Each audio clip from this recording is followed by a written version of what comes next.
Heading to UK Games Expo but spent all your money on tickets and travel? Don't worry, we've got 10 suggestions of board games you can buy there that are going to be less than £20.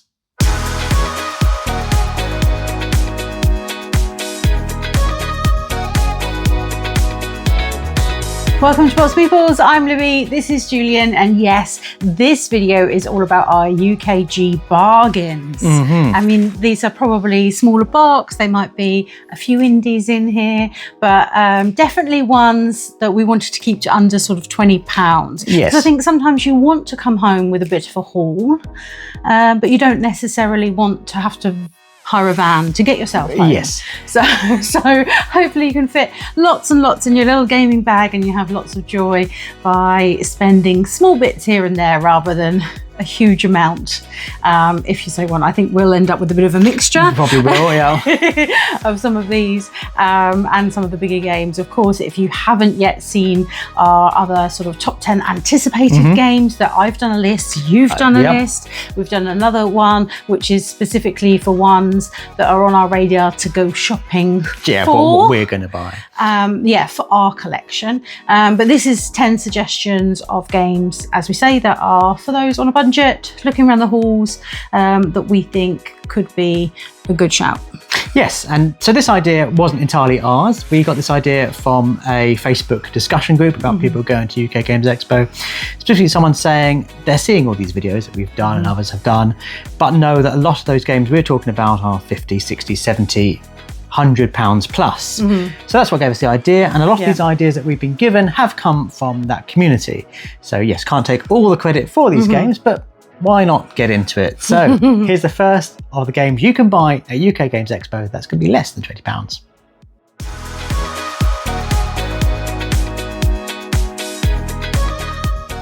So first up on my list is Fetching Feathers. Now this is a game that we caught up and managed to have a bit of a playthrough at Aircon and had a wonderful time. In this game, I know that there's going to be a limited amount, so if you're really keen to get a copy. Yeah, Chris has said he's got 25 games per day.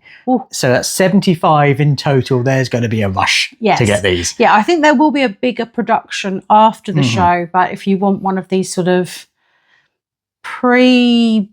early bird, early production, not sure how that then you want to get in there early and get these. But it's a fantastic card game. You've got glorious birds with wonderful hats on. We had such fun with our hats on when we played, and you're basically got these different habitats. They're going to have different sort of maybe food types, different things about them, and obviously different birds are going to want those different types of things. You want to match them up. Some birds want to be in a flock, some birds want to sit on their own. And what makes this game interesting is that between rounds, those cards flip.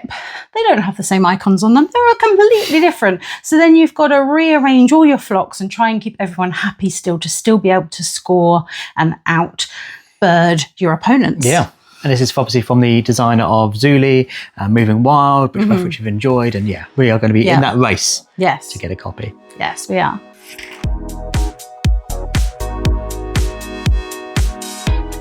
I'm going to start with a game that was suggested on that discussion group, Emerald Skulls. Now, I must admit, I hadn't heard about this game until it was mentioned on that page, but reading about it has made me quite excited to go and check it out. And maybe if it appeals to me, I will buy it. Now, we had great fun playing Strike, the dice game, one New Year's Eve, where lots of people gathered around and, you know, taking it in turns to chuck the dice. And it's kind of in that spirit of being a dice chucker. Right. But what you can do is take the elements of ready, set, bet, and people are betting on the dice as they are being thrown. Both working out, obviously, the combination of what are statistically the chances that this person who's called the thrower is going to be able to progress up the skull to get better scoring. Also, how much are they going to push their luck? So it's working out the averages against how risky the person throwing it is going to be. And that's very exciting. But it plays to 8 people with simultaneous play. So there's no waiting around for your turn. Everyone's involved as it's being played. And for sometimes we need that large player count of a game that plays quickly. Yeah. Is good for people who've never played a game before, but has enough kind of thought process for people who have played a lot of games, which is kind of a combination of friends that we have. So yeah, never heard about it until today. And now I have a new place to go and check out when I'm at Games Expo. Exciting. Next up for me is a new game from Kosmos, and as far as I know, it's going to be the only place that you can get it during the convention. I think the release date generally everywhere else is going to be after the convention, and that's Exit Catan. Now, obviously the Exit series is hugely popular. I think it's one of the most popular escape room games of those types. And I just thought it was interesting that we've gone to Catan. Exit previously has got some sort of IPs. We've got Lord of the Rings, and there's some sort of vague takes on other ones whilst treading carefully. Definitely not a Harry Potter one. Exactly. But interesting that I think this is the first board game one. And obviously Catan is sort of one of the granddads of modern board gaming, and a lot of people came into the hobby that way. So I think, although we didn't come into the hobby that way, I think it's still interesting to sort of have that nostalgic moment within one of those sort of classic escape rooms and see how they kind of blend those two ideas together. Yeah, I'm really intrigued by it because often in these exit games you kind of have a story that you kind of follow along. And as far as I know, there isn't much of a story in Catan. They probably have made one in order to do the exit. Yeah, I mean, I'm intrigued. Yeah. Wiz'N is a game that's currently on Kickstarter, and in this game you are playing as wizards, having to build a tower simultaneously with your opponents who are also trying to build a tower, reach the top of a tower, build on your 7th floor, and you win the game. But obviously you need to then, while you're doing your card drafting, work out if you're going to be offensive, if you're going to be defensive. And this is a game that would be perfect at 4 players, which it plays to. I'm intrigued though on how it's going to play at 2. Interesting. But this problem is going to be easily solved by the fact you can pick up a copy for free. Oh, so you can get the game on crowdfunding while at the show. What they are offering is a free like a print and play envelope. It's already printed out. Already has everything you need to play it at 2 players. Right. So definitely under £20, and now it's not going to cost you any pounds whatsoever while they still have copies of it. So you can go there, take away this game, play it 2-player and see if it's your kind of thing. You can also obviously demo it at larger player counts on their booth. But yeah, it's a way of going there and getting a game for absolutely no money whatsoever. And if you like it and you're playing it, you can then, of course, back it on the crowdfunding. So yeah. We've been promised a copy, so we'll let you know our thoughts on it. Yeah.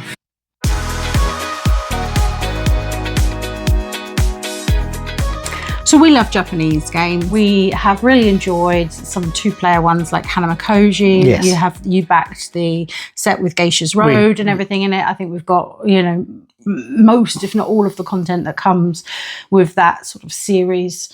Yeah, picked up the third in the trilogy at Essen as well. Yeah. So yeah, we've got a lot of Hanamakoji in our shelves. Recently, you may have seen one of our videos about Air, Land and Sea Critters at War, and that sort of 2-playing card game with the sort of area control. And I know recently Burnt Moon is coming, which has that kind of Undaunted Callisto, but it looks like it has that kind of area, taking charge of different areas situation. And for the Emperor, seems like it's going to blend some of those ideas and styles together. It's got that lovely Japanese styling that we like.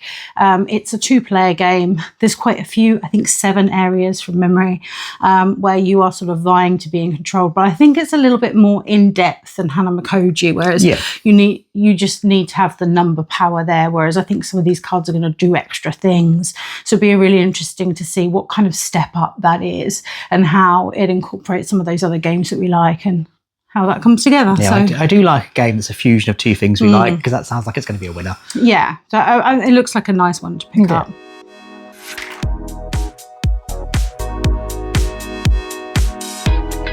Whenever we go to conventions, we normally go to Oink and pick up one of their game. It's always a bit of a kind of lottery. Sometimes they're really great, other times not so much, not really for us, but I was intrigued by Dying Message. So in this, you're obviously using your body and bloodstains to expose the person who's killed you in your last dying moments, hoping that everyone else is playing as a detective can work out what you're trying to say with your bloodstains in your body. And that seems a fun idea.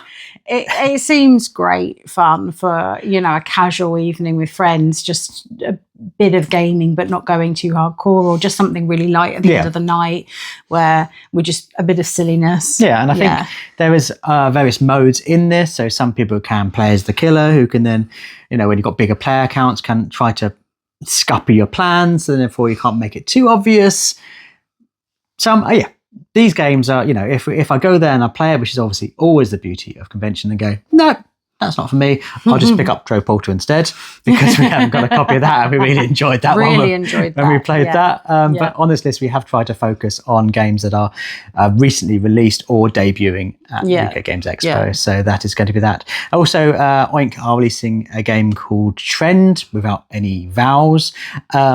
And in that, you're kind of manipulating popularity of cards. So again, that seems a bit similar to startups in some way. So I'm going to play that and see if it's different. But either way, we're going to come home with an Oink game. So another thing that we've been really loving at the moment is trick-taking games, particularly ones that play at 2 players as well as a higher player count. And there is another trick-taker that I want to check out there, and it's called Lunar Trick. And I sort of caught my eye a bit because I like ones that seem to be doing something a little bit different, rather than just count how many tricks that you get. The one with the most wins. I mean, much like Trickerous that we've spoken a lot about recently, you've got that track that you're going up, you're trying to manipulate whether you win or don't win each one. We find those really interesting. So kind of comparing, contrasting, finding another one in that genre that we love will be really nice. Yeah, this does look beautiful as well, which is always going to be helpful. Yeah, the art looks lovely.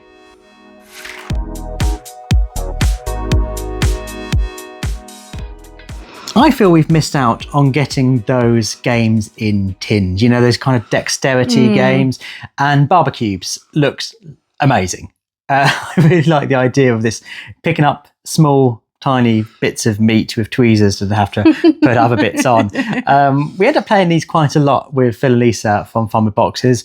Lisa has talked about her beaver game an awful lot, and we always seem to play this at conventions, but we don't really own many dexterity games. No, not a huge amount. So, I feel we should probably have amended that. And if Barbecubes is completely sold out, I've just seen kind of announced today, added to the BGG list of all the games that are going to be at and available at UK Games Expo, was one called Beaks, where you're playing as, I think they're seagulls, and that seems like a very similar thing of picking up food with little tiny plastic tweezers. Right. So one of those would be great, and obviously they're both relatively cheap and small and compact, so ideal for travel and all of those fun things.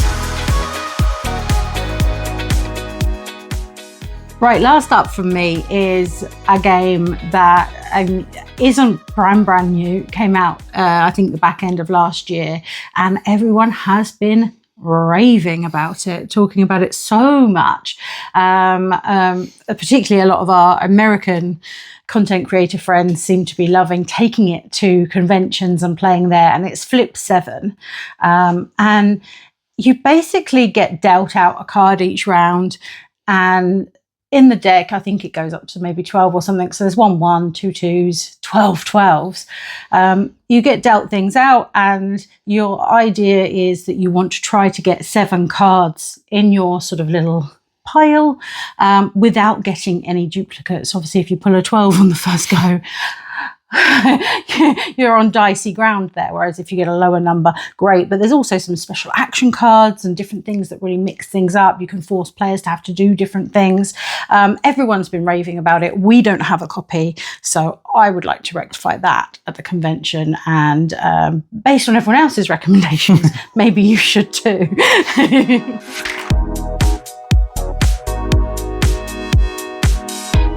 A game that came out at the tail end of last year, but was many people's favourite game of the year, is going to be available at UK Games Expo, and that is Things in Rings. This is great. Yeah, we played this again earlier in the year at convention. I picked a copy up, having heard great things. We did manage to play it whilst there. So yeah, it's a lot of fun. Now, if you've never heard of it, imagine a Venn diagram. One person knows why things are blue, red, and whatever colour it is, yellow probably. And other people don't, so they are picking random things to place in the rings, and then the person who knows the answer says, that's right, that's wrong. It's very simple to play, and so simple, in fact, that our friend Rosie from Cozy Boardgames is playing with the designer giant things in rings, and that's going to be taking place on Sunday. So if you want to go along to that, there's one of these fun, quirky events that you get going on at UK Games Expo. Do head along, because I think they have massive cards from what I've seen. Yes, and they are taking it to that illogical conclusion of just stretch a game and make it massive. Which I think going to be a lot of fun. I think bigger games are, more fun they are. Seen that before? Yeah, I mean, Just 100's a great shout for that, isn't it? I like it when you go around the expo and you see just massive versions of those games. You see it quite a lot with Under Falling Skies, always that massive Under Falling Skies. So. Yeah, and I've seen at conventions, I've seen that huge Rhino Hero, like massive cards, and this huge, great big tower that's bigger than these huge, like 6'5" men, and they're still reaching up to try and put the cards up. That'd be mildly terrifying when it collapsed. Of course, if you are going to Games Expo, there's lots of other ways you can get bargain games. Good one, of course, is the bring and buy. It is. Every year, for example, I go into there and I try to find a game that's less than £5. You do. It's a tradition, and it's not just at UK Games Expo. It's at every convention that has a bring and buy. Yep, I try and find. It hasn't gone well in the past. It hasn't. No, I mean, we've played them, and then they've gone back in the bring and buy. I was vaguely successful at Aircon this year, but yes, so that proves there are bargains to be had, obviously, in the bring and buy. We've done lots of videos talking about tips for the bring and buy, so have a watch of those if you haven't seen them from previous years, either on the convention floor or when we're talking about tips to do when there. And obviously, other publishers and companies are selling kind of overstock. So you often see massive price reductions on games that are a few years old. So you can get those often, sometimes even Kickstarter versions, really, really cheap. So just looking out and seeing what offers are available on stands. Obviously, we don't know what they're going to be, so they couldn't be on this list. But there are kind of hidden, cheaper games throughout the whole convention. Yeah, I got a great bargain at Essen last year. Ganymede was absolute steal. Yeah, probably definitely less than €20. It was. It was a ridiculous bargain.